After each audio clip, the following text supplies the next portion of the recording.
Don't forget, subscribe, like Ultimate Cleveland Sports Show. Make sure that you ring that bell, that you stay in the know for this spinoff show, the Ultimate Cavs, the Ultimate Browns, Ultimate Guardians, Ultimate Buckeyes spinoff shows, man.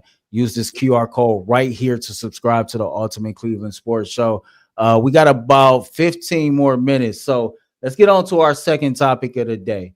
Again, Cleveland Browns is on a bye week. One of the things that Kevin Stefanski said was Dillon Gabriel is still his starting quarterback.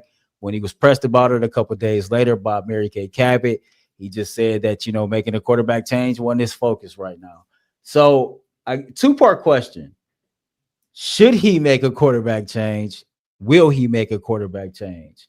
I'll just tell you this, and I'm going to let you cook because I'm really interested to know what you've seen, like what your thoughts is from just watching Dillon Gabriel. Like, I've seen enough to know, like, he's not it. And I get it. It might be unfair to judge this young man after 4 starts. But at the end of the day, I don't see anything that's promising. I think his best overall game, honestly, was his first game. And I think each and every week he's been figured out more and more by the opposing defensive coordinators.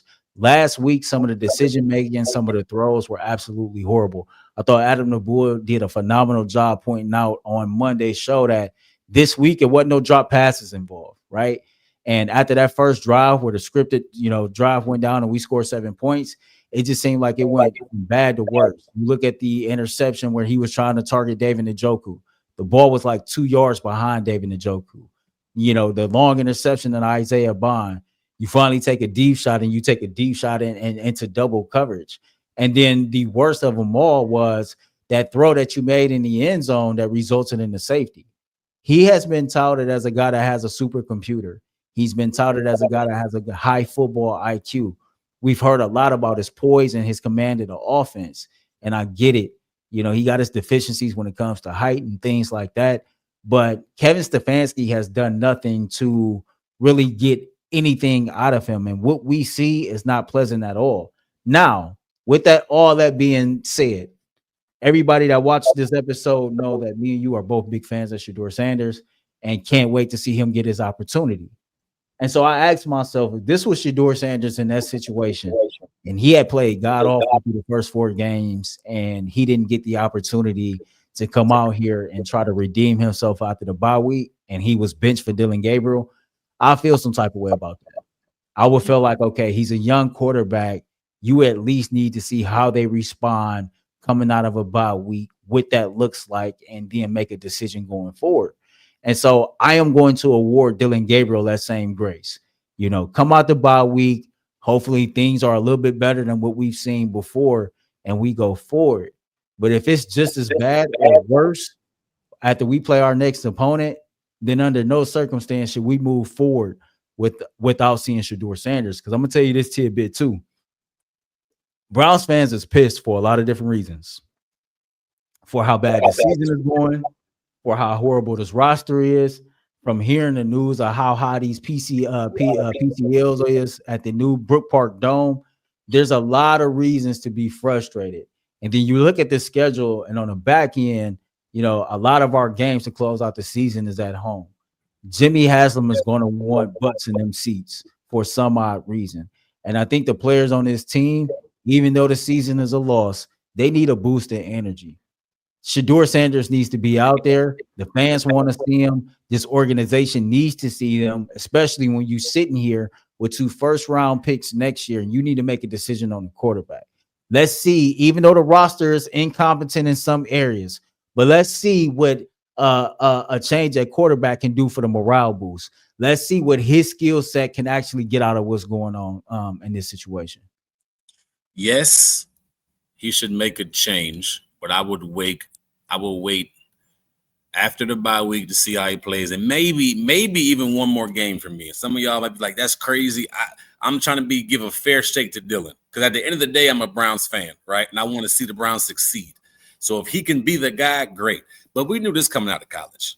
Like, don't BS me. We knew this coming out of college that he wasn't going to be the guy. We all knew, Earl. We knew from jump that he wasn't going to be the guy. We've seen his kind of quarterback before.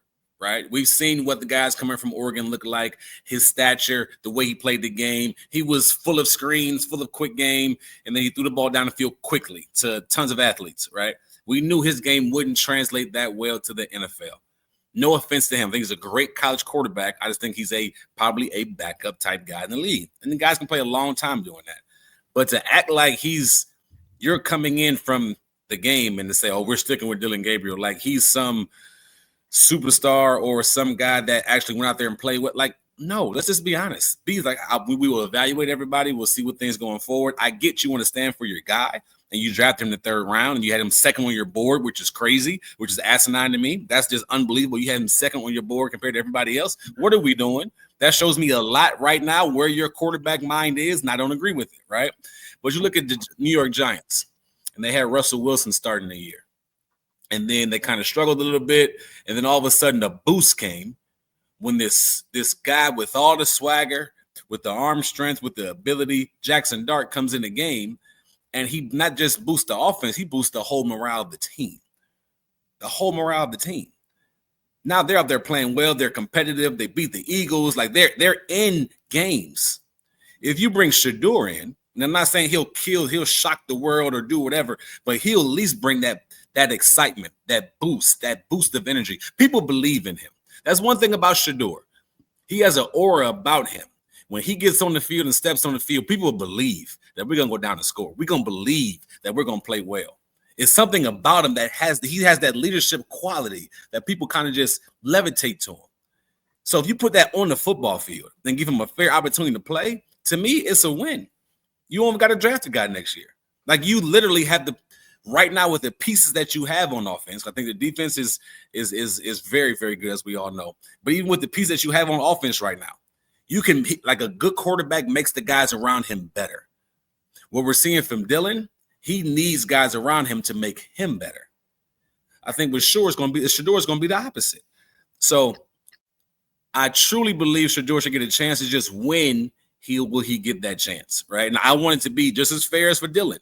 Like Dillon gets probably six games, and then let Shedeur get the last 6 or whatever the case may be, right? Let him go out there, stay healthy, prove he can play. And I think that'll be a good evaluation of what you have going into the next season. So you're a former Buccaneer. I got to play 2 clips from you from another former Buccaneer, former NFL quarterback, Sean King, who made an appearance on the Ultimate Cleveland Sports Show yesterday, and he was cooking. The first one is from February 7th, when the only time in this process that Dillon Gabriel came up on our show. Take a listen to this. What do you think of Dillon Gabriel? I think he's a really good college quarterback. But it's not going to translate to the NFL? I don't, because I think his skill set only fits one specific type of offense. And that's going to be like that Art Browse Baylor system, where he can throw a lot of screens, where a lot of it, is kind of zone read, up-tempo, fast-paced stuff, and not a whole lot of NFL teams run that. So I just don't think he's a guy that fits in a lot of the current NFL systems. Here's the second part, courtesy of Sean King right here. Take a listen. Maybe the most egregious pick in all of the 2025 draft was the Browns taking Dillon Gabriel in the 3rd round. There's no way you can evaluate a quarterback position and have him rated as a higher prospect than Shedeur Sanders. There's no way that you can be an astute quarterback evaluator and think he was worthy of an asset as valuable as a 3rd round pick. We got to get to the root of the problem here. I mean, that was an egregious draft pick, and to die on the vine is very disappointing. That was a terrible draft pick. Now, don't accelerate the mistake by continuing down the path that you never should have went down in the first place. It's time to go to Shedeur Sanders simply because he was a better prospect coming out of college than Dillon Gabriel. There it is, man. Y'all let us know what y'all think, man. Should the Cleveland Browns go to Shedeur Sanders after the bye week? If not after the bye week, then when, man? We can't wait to read those comments again.